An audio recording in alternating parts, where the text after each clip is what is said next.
Singapore, March 12, 2014. Pinnacle FX Exchange, Marina Bay Financial District.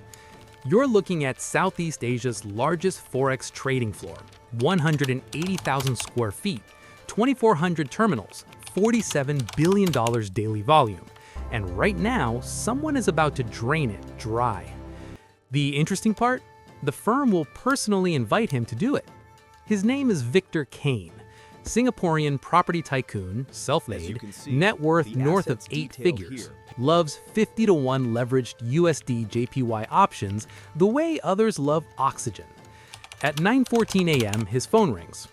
Mr. Kane, Pinnacle FX Platinum Services. We'd like to fly you into our ORCHID suite tomorrow night. Gulfstream, private marina villa for the family, $2 million house credit on the trading account, just in case the market smiles on you. Victor smiles. What time does the car pick me up? Think about what just happened. A brokerage whose entire business model is separating traders from their capital is literally paying a client to come lose money.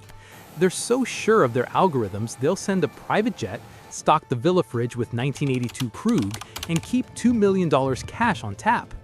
But Victor isn't coming to lose, and he won't be trading alone. Pinnacle FX runs the most sophisticated compliance system in Asia. AI-driven risk desks, 28,000 cameras, ex-Singapore Armed Forces analysts, software built by the same people who guard Swiss private banks. They've never been cleaned out. Not once. Not in 9 years. Within 71 hours, Victor Kane will walk out $31 million richer. Let me show you where 8-figure accounts go to evaporate. The ORCHID Suite, 47th floor, Pinnacle Tower. Invitation only. Minimum position size, $250,000. No upper limit except the size of your margin. Teak walls, bespoke Herman Miller chairs, crystal water that costs $38 a bottle. Personal relationship managers who remember your daughter's ballet recital and your preferred temperature for the massage room. Floor-to-ceiling glass overlooking the Singapore Flyer. This isn't trading, this is performance art.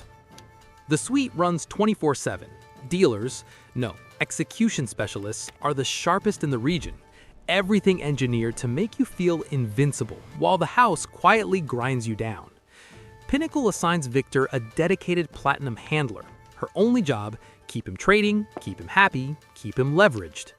What Pinnacle doesn't know, that handler already has a price tag. Victor paid it 3 weeks earlier. Her name never surfaces in any filing.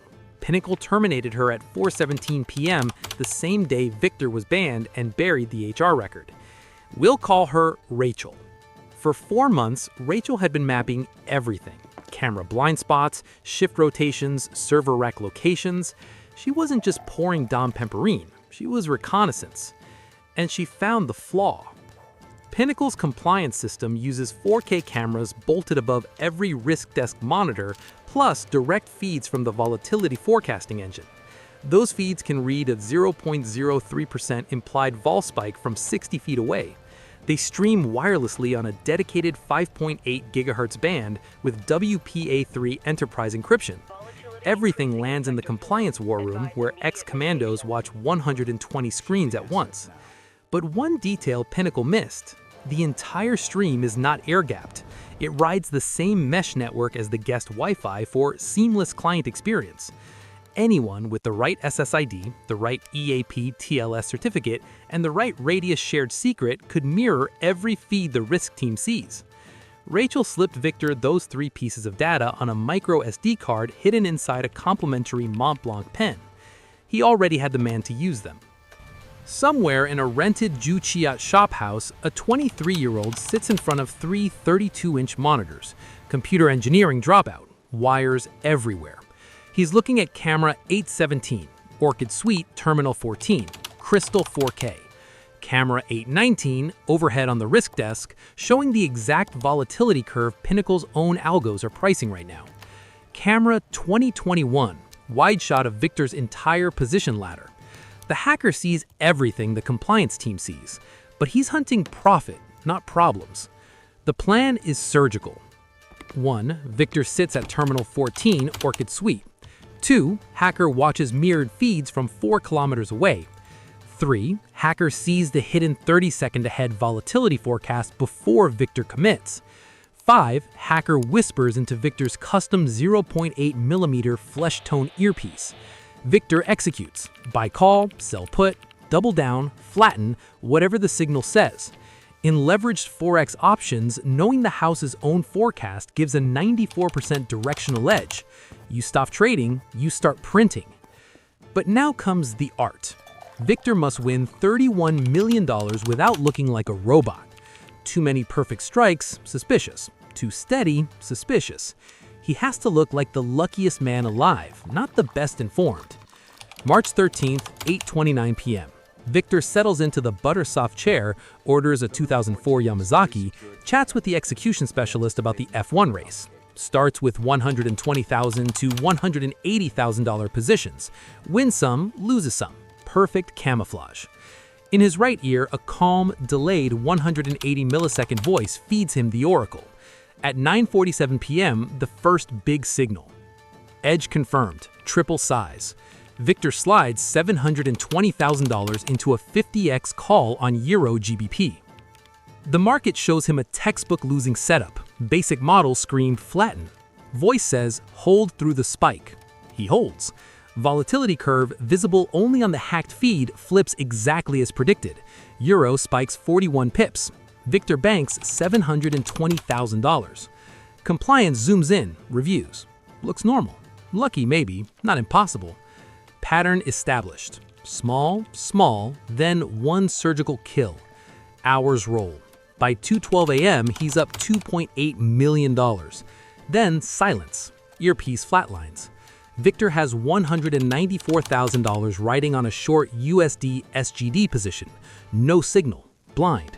Execution specialist asks for his next move. Victor hesitates the exact right half second, then flattens at $194,000 loss. Pit manager smiles. Finally, the house bites back. That single red trade saves the entire operation, makes Victor look human again. 10 seconds later, the voice returns. Interference cleared. Resume. Investigators later trace it to Pinnacle's routine 2:12 a.m. RF sweep, 10-second burst.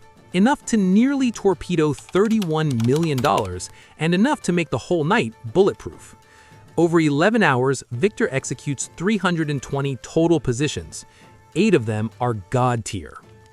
Position 1, $720,000 call. Holds through 38 pip drawdown, wins $720,000. Position 2, $680,000 put ladder. Doubles at the exact inflection, wins $1.36 million. Position 3, $810,000 straddle flip, risks $1.62 million, clears $1.62 million. Position 4, $940,000 split on 2 correlated pairs, both legs print, wins $1.88 million. Position 5, $970,000 naked short, stands against every model, wins $970,000. Position 6, $830,000 hits an untradeable spike, takes the heat, wins $830,000.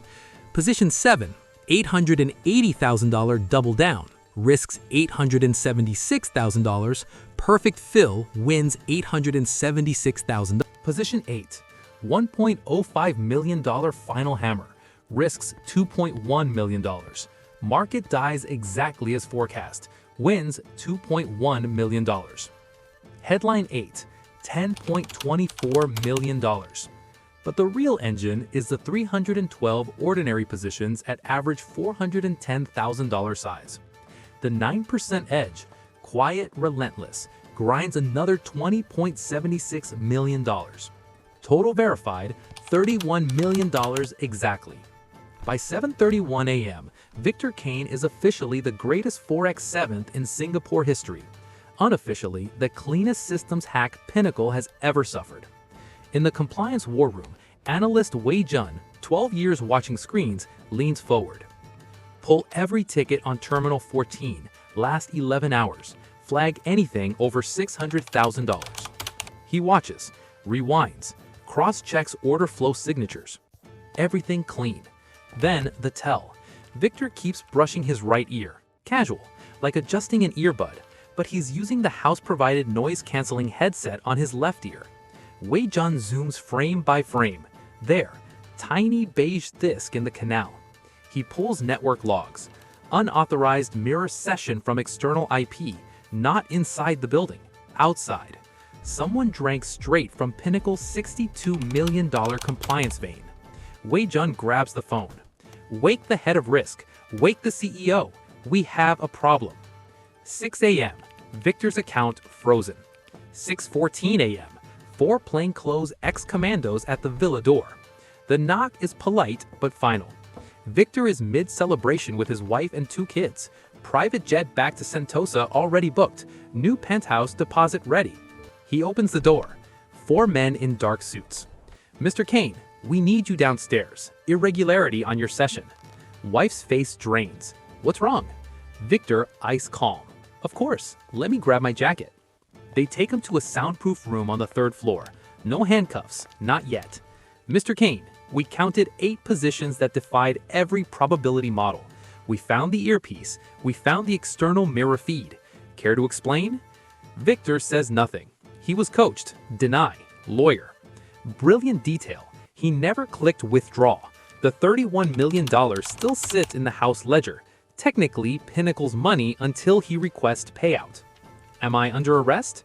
Not yet. Police are en route. Then I'd like to leave. Head of risk leans in. You're banned from every Pinnacle entity worldwide. Try to touch those funds and we file fraud charges within the hour. Victor stands. I'll collect my family now. 34 minutes later, the Kanes are escorted off property. Not arrested, just erased. $31 million still parked in the system. Still technically Pinnacle's. But here's what Pinnacle refuses to admit publicly. Prosecute, and they confess their crown jewel compliance network was raped in real time. High net worth clients vanish. Regulators swarm. Stock drops 19% overnight. So they choose silence. One final delicious detail. March 14th, 2014, 10 a.m. Pinnacle had scheduled a $14,000 Client of the Year trophy ceremony for Victor Kane, live on Bloomberg. Press already in the ballroom, crystal trophy engraved. Now he's banned. They can't cancel, media is seated. So they beg another regular client to stand in, pretend the trophy is his, smile for cameras. Pinnacle quietly refunds the $14,000 to the stand-in's account the next day. They never awarded the real Client of the Year trophy. They faked the entire event to bury a $31 million systems heist. Victor never saw the money. The hacker vanished. Rachel disappeared into Johor with her father. So who actually won? Maybe nobody. Maybe everyone lost. And maybe that is the most elegant drain in modern finance history.